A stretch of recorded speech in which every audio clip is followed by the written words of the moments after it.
this was an interesting thing. And I want to let you draw your conclusions if you're watching this after the fact, 4cannonsake.com, wherever you're listening to this. I need to know in the comment section of that. Because what happened was Johns Hopkins, they published an article on the 22nd.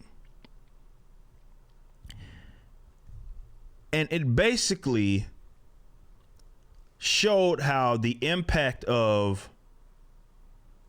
definitely in reference to deaths, were, let's say, exaggerated.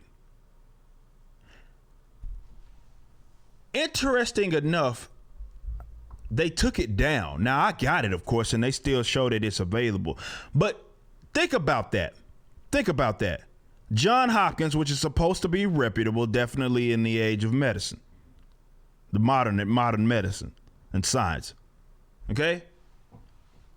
Why on earth would something that they published, why on earth would they take it down?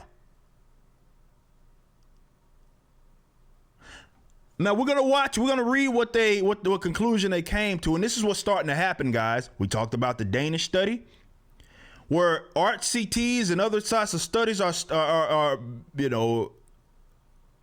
to come out, and it's highlighting how the reaction, as John Ioannidis called back in March, he said that this potentially has the chance to be one of the biggest evidence fiascos. And that's what it's looking like.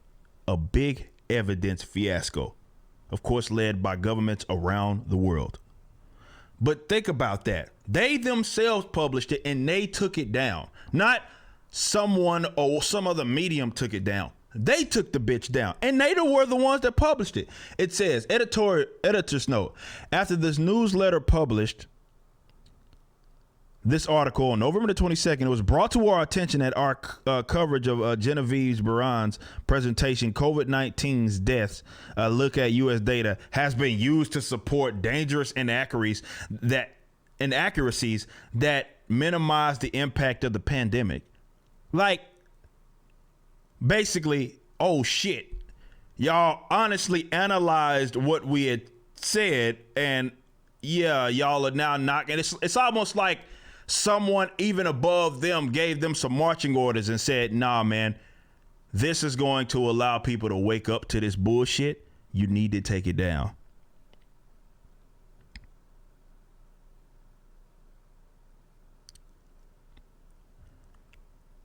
We decided on November the 26th to retract this article. This is bizarre. To stop the spread of misinformation. Y'all were the ones that published it. They were the ones that published it. Imagine that. We're going to stop the spread of misinformation. And notice they're not saying that they were spreading their misinformation. They're saying that, I guess, people's analysis of it. We're going to go through this here in a little bit. We have chosen to take down the article from my website, but it is available here as a PDF. So what does it say? What possibly could this have said that made them take the bitch down? A closer look at the U.S. deaths to COVID-19. Here we have a chart. We have a percentage of total deaths per age. And as you can see, the older you are, the more of the percentage of deaths that it seems to rather represent. 85 years and older. On all ages of 62,000, looking like per week. And here it is, says, according to new data, the U.S. currently ranks first in COVID-19 cases, new cases per day, and deaths. Genevieve Buran says, assistant program director of the Applied Economics Master's Degree program at Hopkins, critically analyzed the effect of COVID-19 on U.S. deaths using data from the Center for, the CDC, in a webinar titled COVID-19 Deaths, a look at U.S. data. From mid-March to mid-September, U.S. total deaths have reached 1.7 million, of which 200,000 or 12% of total deaths are COVID-19 related. Instead of looking directly at COVID-19 deaths, Buran, or I might be saying her name wrong, Briand, Briand, I'm just going to say that, focused on total deaths per age group and per cause of death in U.S. and uses information to shed light on the effects of COVID-19. She explained that the significance of COVID-19 on U.S. deaths can be fully understood through comparison to the number of total deaths in the United States. After retrieving data on the CDC website, Brian compiled a graph representing percentages of total deaths per age category from early February to early September, which includes the period before COVID-19 was detected in U.S. to after the infection rates soared. Surprisingly, which it shouldn't actually be, the deaths of older people stayed the same before and after COVID-19. Since COVID-19 mainly affects elderly, experts expected an increase in the percentage of deaths in older age groups. However, this increase is not seen from the CDC data. I wonder why they would take that down. Why would they take this down? Huh? Why would they take that? Why would they want to take this article down that highlights that?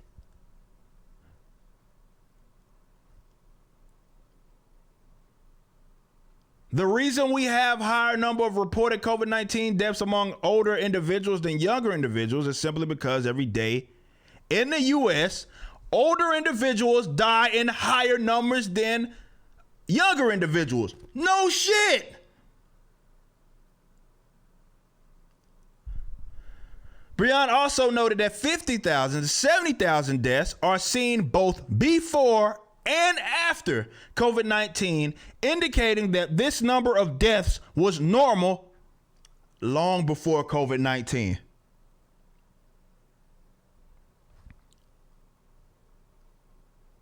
Therefore, according to Brian, not only has the COVID-19 had no effect on the percentage of deaths of older people, but it has also not increased the total numbers of deaths. These data analysis suggests that in contrast to most people's assumption, the number of deaths by COVID-19 is not alarming. Why would they take that down, guys? Why would they take that down? Think about it. Like, if you don't think you're being fucking played, just think to yourself, this is important information. Maybe this will stop people from freaking out. So why on earth would they analyze this and take it down? Talking about, well, a lot of misinformation is being spread. What? That people are saying, well, according to Johns Hopkins, the deaths aren't alarming. There's been no change in the deaths of old people.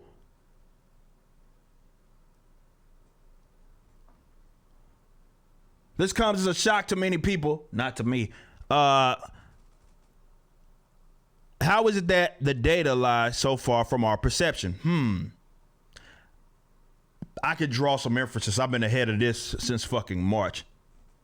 To answer the question, Brianne shifted her focus to the deaths per causes ranging from 2014 to 2020. There's a sudden increase in deaths in 2020 due to COVID-19. This is no surprise because COVID-19 emerged in the early 2020. So basically, yes, there's an increase of COVID deaths. COVID-19 deaths in 2020. No shit. Emerged in early 2020, and thus COVID-related deaths increased drastically afterward. Analysis of deaths per cause in 2018 revealed that the pattern of seasonal increase in the total number of deaths is a result of the rise of deaths by all causes, with the top three being heart disease, respiratory disease, influenza, and pneumonia. This is true every year. Every year in the U.S., we observe seasonal ups and downs.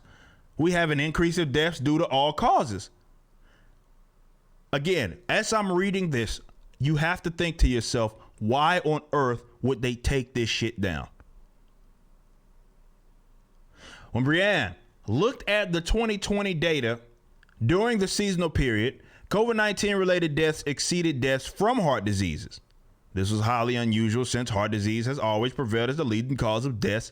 However, when taking a closer look at the death numbers, she noted something strange. As Brianne compared the number of deaths per cause during the period of 2020 to 2018, she noticed that instead the expected drastic increase across all causes, there was a significant decrease in deaths due to heart diseases.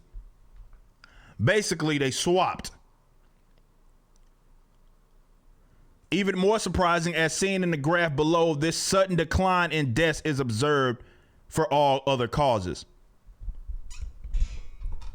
Guys, why would they take this down? Do y'all not understand what she just said? She is saying that, okay, obviously, we saw this uptick in COVID-19 deaths. You're comparing 2020 to 2018, however, there was a significant decrease in deaths due to heart diseases, but not just heart diseases, everywhere else. So again, it's like the death swap. And this is another thing that Johnny Anitas was talking about early on in the pandemic. It's like when we look at COVID-19 and we analyze the deaths and the numbers, would those people have died from something else anyway?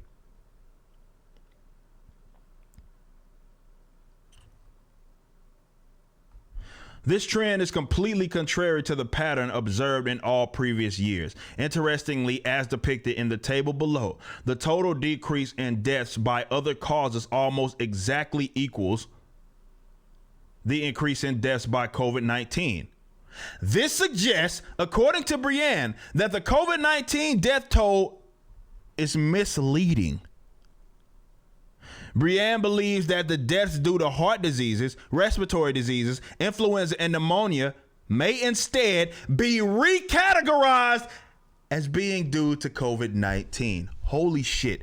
Again, this is one of their own experts that is analyzing the data. Honestly, albeit. Why on earth would they take this down? What possibly could someone take from this and say, well, it's being used as misinformation? No. We're just going by what was stated. Y'all said that. So it's almost like, again, someone above them gave them marching orders and said, hey, this will stop people from freaking out. And it's coming from Johns Hopkins, which people have seen as arguably reputable. Hell, we've been referencing Johns Hopkins to legitimize, flatten the curve, and all of these other sorts of ideas that have been basically implemented across the country. You can't say that. So they take it down. And again, going back to what they said, we decided to retract this article to stop the spread of misinformation. What spread of misinformation?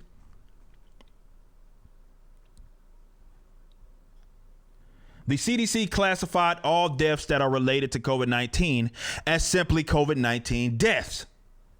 Even patients dying from other underlying diseases but are infected with COVID-19 count as COVID-19 deaths. Stuff we had been talking about long before now. This is likely the main explanation as to why COVID-19 death drastically increased while deaths by all other diseases experienced a significant decrease. This is why I was saying it was like it was a swap. It was like other deaths and people dying from those were being included in the numbers. So it inflates them. So you're seeing obviously a decrease in numbers elsewhere, deaths from other things, while seeing an uptick, obviously because it just kind of happened, in COVID. So it's like one replaced the other, but it wasn't a significant increase in deaths altogether. That's basically the analysis that is happening here. If the COVID-19 death toll was not misleading at all, what we should have observed is an increase of heart attacks and increased COVID-19 numbers. But a decreased number of heart attacks and all other death causes doesn't give us a choice but to point to some misclassification, which is rational. Like, well, okay, how do people stop dying from everything else while COVID-19 is happening. This is a legitimate concern. This is a legitimate thing to worry about. And again, this is great news, though. Maybe bad news if you are a doom and gloomer, but this is great news in the sense that basically what she's doing is analyzing the data in comparison to a year prior. She's saying that there hasn't been this uptick in deaths altogether. That's good news. That means, well, it's not as deadly as what they had initially anticipated. Now, that doesn't mean that you can't die from it. It's like, why are we freaking out? 99% survivability rate. And yet, here we are. And also, as discovered, when comparing it to a year prior in 2018, there is no significant increase in deaths altogether. And if our assumptions, like stated, were to be correct, or their assumptions, then we should have saw a decrease across the board. There should be no downtick in other things. Yet here we are, misclassification. And this is what a lot of us alluded to. And God forbid one of the experts actually say something like this. And here we are.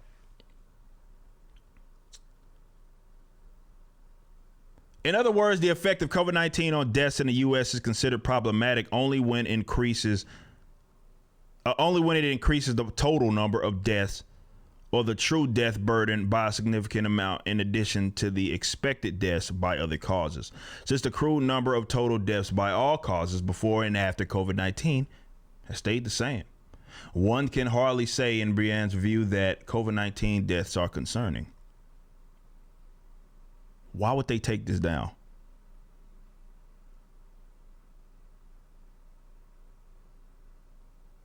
Why would they take this down?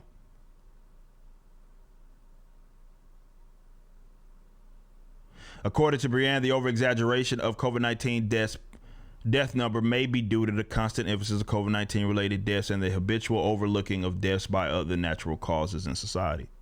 Yeah. That's all people have been focused on. I've talked about my own more of the nurse practitioner had been saying that, worrying about the other things and other obviously issues that go, rather undiagnosed, because there's so much focus on COVID-19 as if nothing else exists in the world. No other diseases, no other illnesses, and such.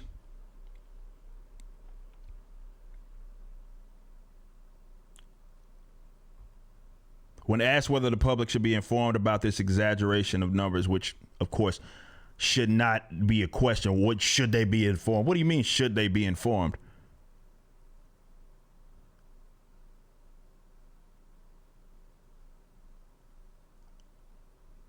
How it says they have the right to know the truth. However, COVID-19 should still continuously